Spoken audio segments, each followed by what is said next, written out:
भनेपछि एउटा मोनोग्राम गराइदिएको 5000 जति लाग्छ तपाईहरुलाई सामान्य पनि कममा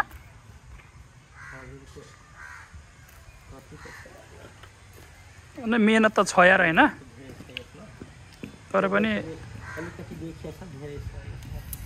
ए यो कति स्क्वायर फिटको बनिरहेछ त यो त्यसो भए हा ए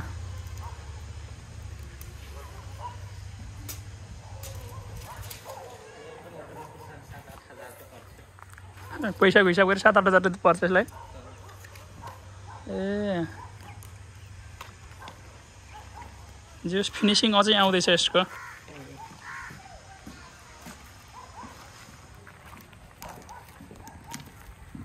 तर राम्रो भएको छ यार मलाई चाहिँ मन परिरहेको यो कस्तो छ दिदी यता हेरेर आगो जस मेहनत खेर गए हैन नेपाल प्रहरीको मोनोग्राम त्यो देख्न सक्नुहुन्छ बर्दियाको सानो श्री प्रकारमा एकदम झन्डा अझै फिनिसिङ आएन है झन्डाको फेरि त्यो बीचमा मात्रै बन्दैछ त्यो डिजाइन मात्रै हो अब यहाँ भर्खर पेन्टिङ बीचमा टक्क चन्द्र सूर्यको त्यहाँनिर टक्क मोनोग्राम बन्छ यसको फिनिसिङ भिडियो अझै आउँछ अर्को पार्ट 2 मा नेपाल प्रहरी दामी छ यार नेपाल प्रहरी लेखाइ पनि भनेपछि दाइको त यार धेरै रहेछ त अनुभव हैन 15-16 वर्ष पेन्टिङ मात्रै गरे भनेपछि त यस्तो डिजाइन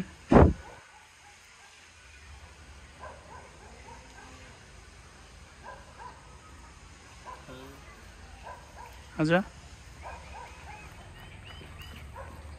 यस्तै राम्रो पेन्टरको खोजीमा हुनुहुन्छ भने टक्क कमेन्ट गर्नुस् हैन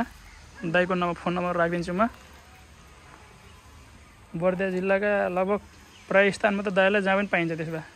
पेनको काम गर्नको लागि चाहिएपछि हैन सुक्या छ कि नै आउँछ सकिन्छ कि नै ट्राई गर्नु त ल के होला सुक्यो होला अब त बिहान कति बेला बनायो भने हेर्नै मन लाउँदैन वाह वाह वाह नेपाल प्रहरी त बब्बाल देखियो